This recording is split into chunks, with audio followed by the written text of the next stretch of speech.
तुमच्या पण घरच्या ज्या लादी आहेत म्हणजे फरशी आहेत ते काळपट झालेत का? घराच्या कॉर्नरमध्ये घाण चिटकून राहिल्याने काळपटपणा दिसून येतोय का? लादीवर पडलेले डाग नेमके घालवायचे कसे? तेच आजच्या व्हिडिओमध्ये आपण सविस्तररित्या जाणून घेऊयात.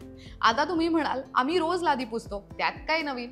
पण आज मी तुम्हाला लादीवरचे हट्टी डाग घालवायचे कसे ते सांगणार आहे. शिवाय डीप क्लिनिंग कशी करतात ना लादीची, ती सुद्धा सविस्तर माहिती आज मी तुम्हाला देणार आहे. चला येऊयात मुद्द्यावर.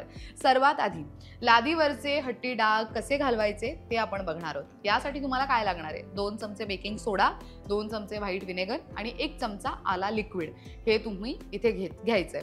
एका वाटीत हे सोल्युशन चमच्याने व्यवस्थित नीट मिक्स करून घ्या. थोडं फेसाळ झालं ना की ते कोपऱ्यात लादीच्या मधोमध जिथे कुठे तुम्हाला काळपटपणा दिसतोय ना तिथे तुम्ही तो पसरवायचा आहे. याने कोपऱ्यातले डाग आहेत ना ते निघून जातात. आता 3 ते 5 मिनिटं तुम्ही जे ब्रश आहे ते घ्या आणि ती जागा घासा आणि मग 10 मिनिटं तसंच ठेवा आणि मग मॉपने किंवा ओल्या कापडाने ती जागा पुसून घ्या. आता आपण फक्त डाग घालवलेत, लादी नीट स्वच्छ करायचं अजून बाकी आहे. चला कसं करायचं तेही जाणून घेऊयात. आता डीप क्लिनिंग कशी करायची? 1 बकेट पाणी घ्या, त्यात 1 चमचा मीठ घाला, 1 चमचा शॅम्पू टाका, कोणताही शॅम्पू यूज करू शकता, 1 चमचा आला लिक्विड हे घाला आणि मिक्स करा.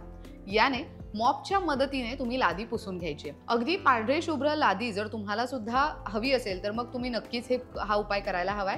शेवटी मॉप नीट स्वच्छ धुवून घ्या आणि मग लादी पुसायची. म्हणजे जे आधी सोल्युशन आहे ना ते फक्त लादी पांढरं शुभ्र दिसण्यासाठी आपण बनवलं होतं, पण आता आपल्याला साध्या पाण्याने सुद्धा पुसून घ्यायचं जेणेकरून सोल्युशन ते चिटकणार नाही फरशीला आणि ते तुम्हाला चिकटही जाणवणार नाही. अशा पद्धतीने घरी जेव्हा तुम्ही लादी पुसताय तेव्हा त्यावरील हट्टी डाग कसे घालवायचे आणि डीप क्लिनिंग कशी करायची ते आजच्या व्हिडिओमध्ये आपण जाणून घेतलंय.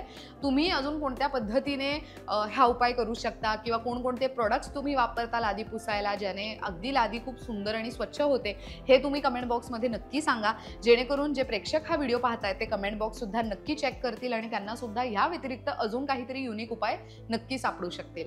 व्हिडिओमध्ये इतकंच. तुम्हाला माहिती कशी वाटली कमेंट करा आणि सोबतच लोकमत सखीच्या फेसबुक पेजला लाईक करा, यूट्यूब चॅनलला सबस्क्राईब करा आणि इंस्टाग्रामला जाऊन फॉलो करायला विसरू नका. पाहत रहा लोकमत सखी.